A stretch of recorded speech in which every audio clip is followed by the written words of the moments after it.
So today I wanted to talk a bit about surrender. Surrender is one of the most valuable tools that you can have in your conflict with fear. And fear is absolutely, I would say, 90% of what makes life difficult.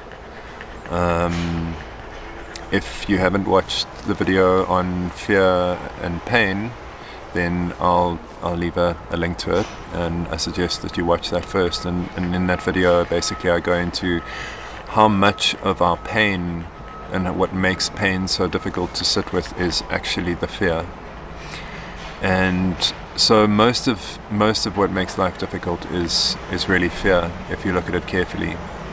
And surrender is a tool that you use to release yourself from fear. It's important to know that surrender is not easy. It's not easy. Very, very difficult. And that's why I'm talking about it today. There's a lot of people that I work with ask me, how do I surrender? I don't know how to surrender. I'm trying to surrender. I can't. I don't know how to do that. So I thought, let me just explain a little bit about surrender that might make it a little easier to understand what it is that you're trying to aim for, and that might help you find that. The first thing is, I like to use the word resign as well as the word surrender. It conveys a little bit better the emotion of what it is that you're trying to achieve. You're not trying to do something. When people say to me, I'm trying to surrender, I say, well, stop trying to surrender. It's not something that you do, it's something that you stop doing. It's abandoning the fear, it's resigning, it's releasing yourself. And this is where it becomes a little bit tricky and very difficult to do, is that people often think of surrender as a way to achieve peace. So once I surrender, I'll feel peace.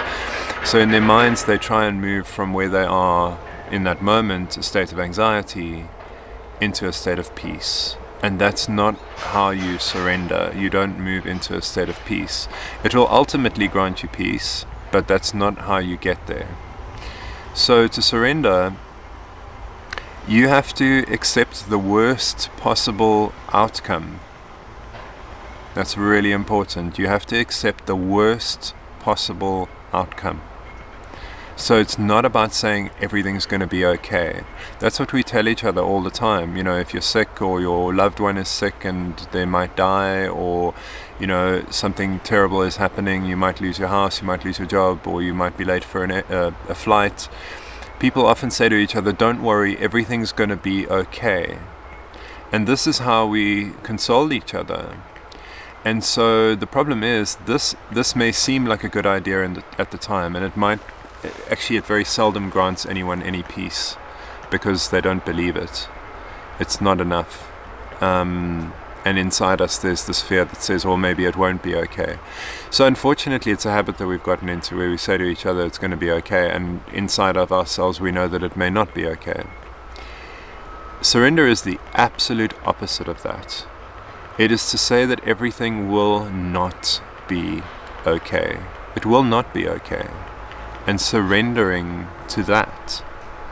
So it's very difficult to see how that will bring you peace, but when you surrender to the worst possible outcome, you release yourself from the fear.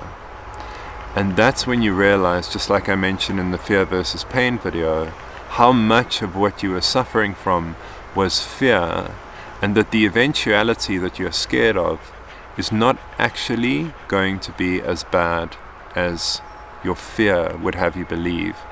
And that might seem easy to say, and as I say, surrender, there's nothing easy about it.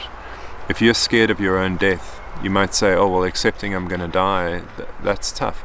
It is tough, but guess what? You are going to die. You are. I'm sorry, I hate to be the one to break it to you, but you are going to die. So the fear is the thing that makes that idea so difficult to deal with. And surrendering to that is to go into that and to really explore that and to accept that fully, to make peace with that. And it means going there.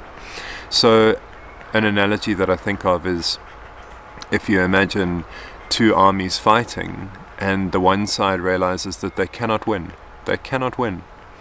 and they're riddled with fear of losing, and of being killed or losing the battle or whatever. They then surrender. That doesn't mean that things have gotten better.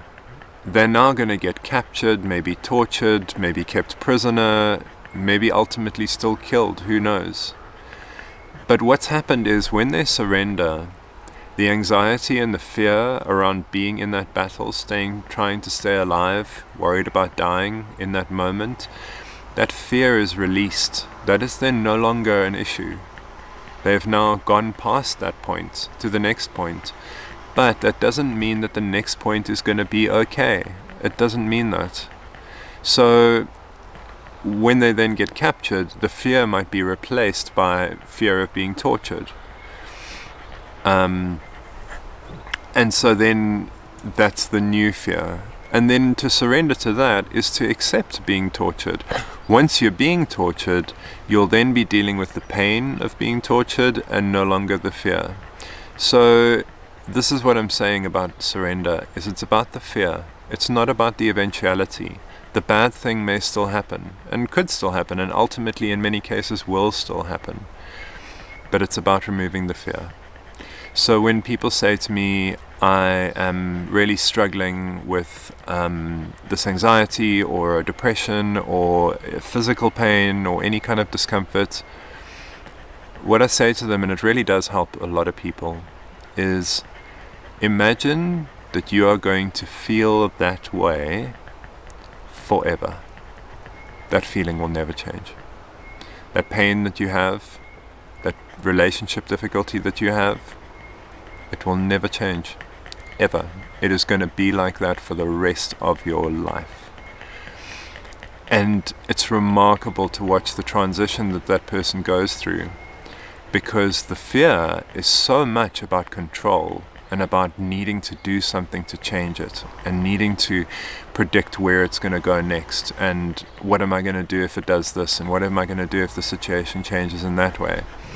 If I say to you absolutely that the thing that troubles you is never going to get any better, never, it is going to stay the same way forever, it isn't a remarkable release that happens in that moment, because there's nothing you can do about it.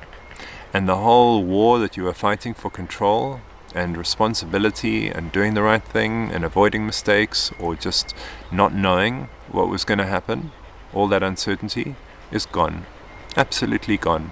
You now know that you're going to be in that, you're going to have a difficult time with that person for the rest of your life. It's never going to change. They're never going to change. You're never going to change. Or, the pain that you're experiencing is going to feel exactly like that forever. Then all of a sudden, the whole landscape is different. You then now have something to deal with, and it's a certainty. So it's remarkable just how much that changes everything for you. You then embrace it and you work with it. You accept it and you work with it. And you decide, well, okay, what am I going to do about that now? And that's very much the approach that I suggest you take with regards to any of your fears. Just surrender to them. Know that they're going to happen. If you're concerned about dying, think to yourself, right, well, I'm going to die. Let's say I'm going to die in a year, or I'm going to die in a week, or I'm going to die in a month. And deal with it. Find out what it is about that troubles you. And ask yourself, can I just let go? Can I just release myself to that? Can I just let go? And it is what it is. And everything that holds on to you and says, no, that can't be, just let it go. And surrender. Just give up. Doesn't mean it's going to be easy. But you can just refuse the fear. You can just say no to the fear. And that's surrender.